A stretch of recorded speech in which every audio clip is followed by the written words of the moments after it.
I have never met a woman in business that has not had some degree of unworthiness to release. So I want to teach you how I've been taught to resolve this thing, right? And hopefully in doing that, you will see how easy it is, because there's this rhetoric around the internet that beliefs are hard to change. A belief is just something we hold to be true. And it's something we hold to be true based on our previous experiences in our lives. So we have these early experiences, normally between the age of 0 to 8, where we make interpretations about the events that we have, and they form our beliefs. That's it. That's how beliefs are formed. And so you'll often find that your mum said to you, like my mum said, there's no such thing as boredom. And I actually believe there's no such thing as boredom. Like they are the words that play through my head when somebody says they're bored. I say there's no such thing as boredom, because it's a belief that I hold to be true. It's something that I hold to be true. And it's a belief that's working for me. You don't need to clear it if it's a belief that's working for you. If we look at the Sally example, there's a moment when we believe it. There's a moment when we doubt it.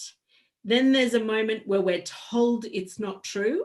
And then there's a moment after that where we can look back on us seeing that we held the belief, doubted it, given proper evidence that it wasn't true, and now it's in the past. That is how quick it can be.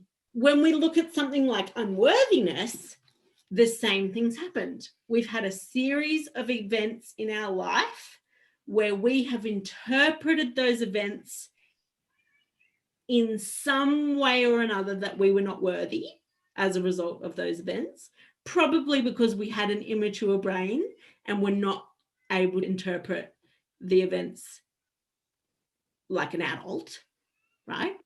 So it's not no judgment on ourselves between the age of 0 to 8 years old for interpreting a series of events where we were not worthy, but then they stack upon each other. And so then we have this belief about ourselves that I am not worthy, but then we can do the same thing. We have the belief about that I'm not unworthy.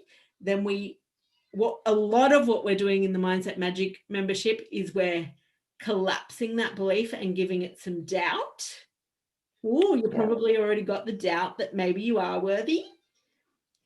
And then we get to the point where we know we're worthy.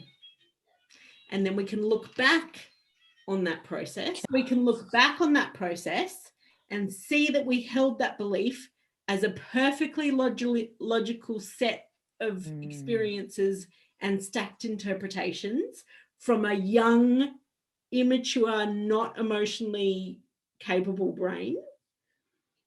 But now, with everything we know today, with all the resources that we have today, we can go back and revisit that experience, give it new interpretations, bring them forward, and know for sure that we are worthy.